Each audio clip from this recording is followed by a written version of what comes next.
mientras el total de los yacimientos de petróleo en la zona está estimado en 60.000 millones de barriles. Como se puede ver, la cuenca entera del mar Caspio ya ha sido dividida entre las más importantes compañías petroleras occidentales. Pero falta aún un problema por resolver, continuaba el documento. ¿Cómo hacer llegar estas inmensas cantidades de energía a los mercados que la necesitan, sobre todo a los mercados asiáticos? Una solución sería marchar hacia el este, a través de China, pero esto significa construir un gaseoducto de 3.000 kilómetros, más otros 2.000 kilómetros para alcanzar las diferentes localidades de la costa. La otra posibilidad es construir un gaseoducto desde Asia Central hasta el Océano Índico, en donde embarcar el combustible hacia Asia Oriental. El recorrido ideal, el natural, sería a través de Irán, decía el documento, pero las compañías americanas están excluidas de esta posibilidad a causa de las sanciones vigentes. El único recorrido posible que queda entonces es a través de Afganistán, pero esto supone una serie de problemas particulares. El territorio por donde tendrá que pasar el gaseoducto, decía el documento, está bajo el control de los talibanes, un movimiento islámico que no está reconocido por la mayoría de los otros países. Nosotros desde el principio dejamos claro que la construcción del gaseoducto que hemos propuesto no podría empezar hasta que no se hubiera establecido un gobierno reconocido, que tuviera la confianza de los gobiernos, de los inversores y de nuestra sociedad. En el agosto de 2001, los dirigentes de UNOCAL hicieron un último intento por llegar a un acuerdo con los talibanes, pero el encuentro fracasó, terminándose con la siguiente amenaza a los talibanes: o les recubrimos bajo una alfombra de oro, o les sepultaremos bajo una alfombra de bombas. El 10 de septiembre fue puesto en la mesa de Bush un detallado plan de ataque militar a Afganistán, para que fuera firmado por el presidente a su regreso de Florida. La mañana siguiente se derrumbaban las Torres Gemelas.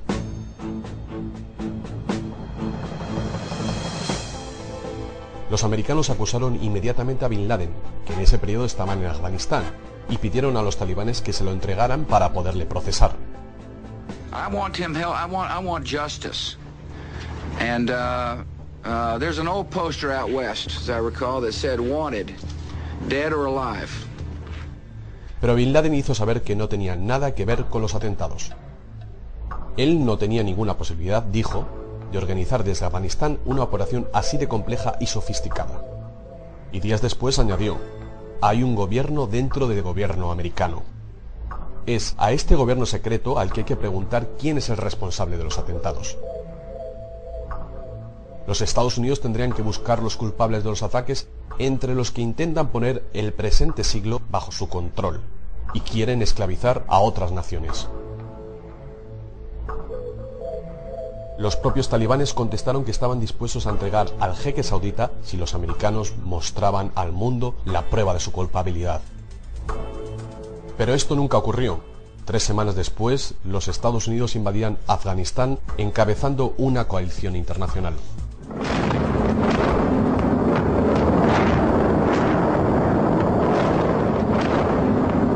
Después de derrocar a los talibanes, fue instalado en Kabul un gobierno de unidad nacional. A su mando fue colocado Hamid Karzai, un afgano afincado en América que en el pasado había trabajado como consultor de alto nivel precisamente para la compañía UNOCAL. Mientras tanto crecía la mitología del rebelde escondido en sofisticadísimas cuevas con aire acondicionado, reservas de municiones y grupos electrógenos autosuficientes. Pero en la realidad, Bin Laden no se encontraba. En vez de enviar refuerzos, pocos meses después, el presidente Bush dejaba al mundo estupefacto, declarando que Bin Laden era irrelevante en la guerra al terrorismo mundial. And again, I don't know where he is. I repeat what I said. I truly am not that concerned about him. Mientras tanto, se había finalizado el acuerdo entre Turkmenistán, Afganistán y Pakistán para el gaseoducto desde Asia Central hasta el Océano Índico. Exactamente las condiciones que había impuesto la compañía UNOCAL 4 años antes. If you map the proposed pipeline route across Afghanistan, and you look at our bases, matches perfectly. Our bases are there to solve a problem that Taliban could not solve. Taliban couldn't provide security in that part of Afghanistan. Well, now that's where our bases are. One of the ways that give the oil companies tremendous clout is the recognition that their interests and the interests of the nation are pretty much the same. And of course, this is justified by claiming that since oil is now the basic energy resource, this is argued as basic national security.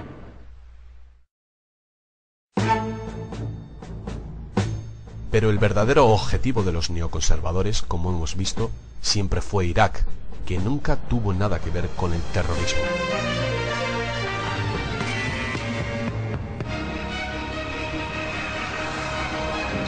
Por eso, a partir del mismo 11 de septiembre, el gobierno de Bush realizó un gran esfuerzo mediático y político para encontrar una conexión cualquiera entre Saddam Hussein y los atentados. General Clark has said publicly that on 9/11, as American couples were holding hands and jumping to their death, the White House called him and said, "Pin it on Iraq." They weren't thinking about the Americans dying. They weren't thinking about the people who were committing suicide in order to escape the flames. They were thinking about 9/11 not as an attack, but as a gift.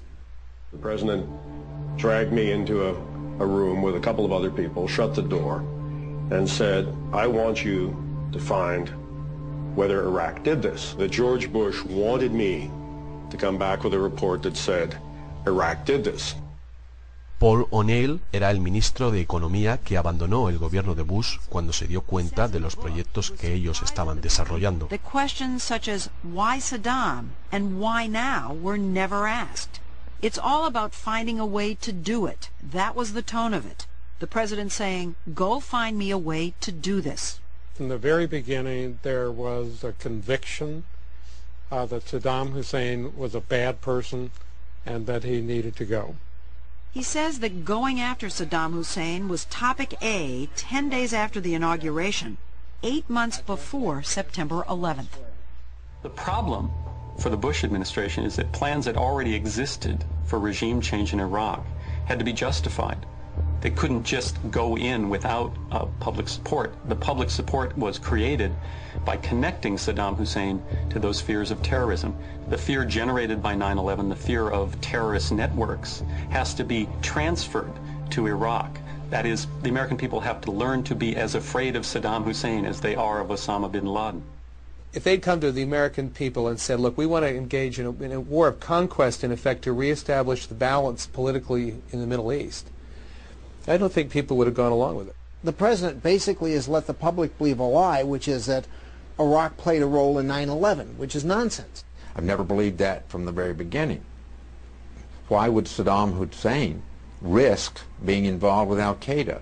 He has no record of trusting terrorist groups. Here's this guy, I was on TV with him. He said this in public. That bastard Saddam Hussein was responsible for September 11th. When he knew very well that there was no basis for this story.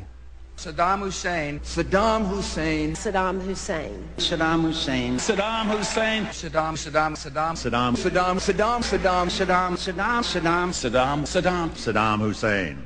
Iraq continues to flaunt its hostility toward America and to support terror. The Iraqi regime has plotted to develop anthrax and nerve gas and nuclear weapons for over a decade. This is a regime that has something to hide from the civilized world. The regime has the design for a nuclear weapon, was working on in terms of the actual weapons that they've been producing. They've been busy in terms of expanding. Recently was discovered seeking significant quantities of uranium from Africa. Institutional capability to produce additional weapons. Iraq has weapons of mass destruction. Busy in terms of expanding their capability. They have weapons of mass destruction. Any country on the face of those weapons, year after year after year, knows that Iraq has weapons of mass destruction. Of purpose, that they're purposeful about what they're doing. C'est ça qui est inquiétant, voir avec quelle facilité. The disturbing thing is to see how well-organized and repetitive propaganda, driving the point home into people's minds, can be so effective. We cannot wait for the final proof, the smoking gun, that could come in the form of a mushroom cloud. How much longer are we willing to put up with Iraq's noncompliance before we, as a council, we as the United Nations say, enough.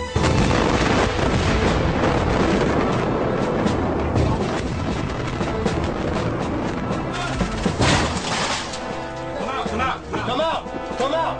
Open the door! Open the door! Get your hands up and come outside! Come outside! Everybody in the house needs to come outside. En Irak se comprendió muy pronto que iba a ser cualquier cosa menos una guerra de liberación. We just pulled out here yesterday just to come out and help protect the oil line. In a tank? In a tank.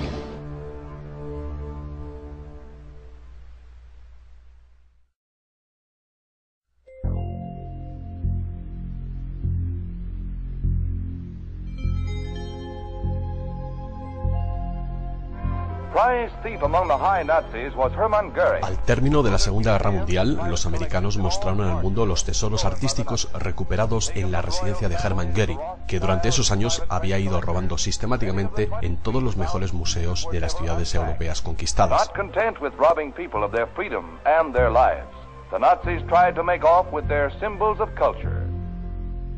Pero en 2003 son los iraquíes quienes enseñan al mundo lo poco que les queda de su enorme patrimonio histórico, cultural y artístico. Un patrimonio que fue robado y destrozado impunemente por los americanos después de la toma de Bagdad. Cuando todavía la ayuda humanitaria no podía entrar en las zonas más destrozadas del país, parece que los anticuarios y los marchantes de arte, amigos del Pentágono, tenían completa libertad de movimiento y tránsito por el país. Objetos preciosos e insustituibles pertenecientes a la antigua civilización sumeria fueron destrozados o desaparecieron. Bibliotecas enteras de todas las ramas del conocimiento fueron vaciadas de sus contenidos.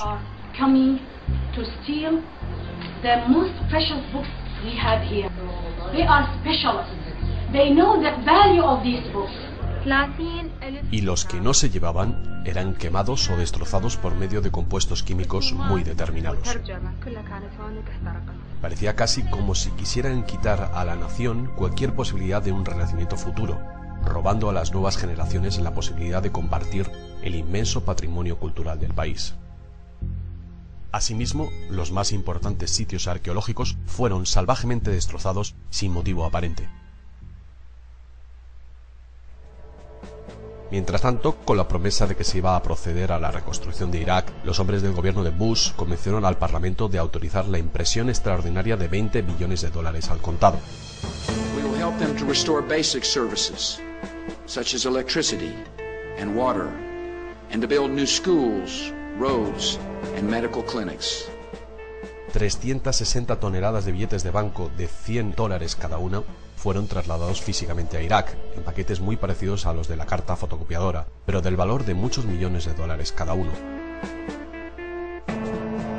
Una vez llegados a su destino, los billetes de banco serían guardados en los subterráneos de la que fue residencia de Saddam Hussein.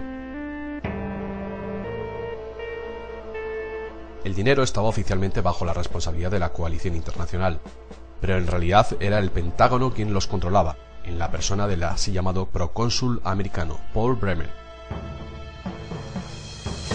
Lo primero que hizo Bremer después de instalarse en Bagdad fue declarar a Irak territorio donde ya no valía la ley iraquí, pero tampoco valía la ley americana. En el vacío de poder dejado por la deposición de Saddam, se creó así una tierra de nadie en la que la única ley que valía era la del más fuerte. So American law was suspended, Iraqi law was suspended, and Iraq basically became a free fraud zone. In a free fraud zone, you can steal anything you like. And that was what they did. De hecho, quien quiera que se presentara en nombre de una sociedad americana, llevando en la mano cualquier proyecto de construcción, era inmediatamente financiado, sin controles particulares y a veces sin tampoco firmar un recibo. $2 million was due on the 1st of August. We went down to the vault, got the $2 million in crisp new $100 bills. They were shrink-wrapped in $100,000 amounts. We called the representative of Custer Battles and said, come on up and get your payment, bring a gunny sack. We've got your money ready for you. Todos los contratos más importantes acabaron así en las manos de Halliburton o de sus compañías subsidiarias.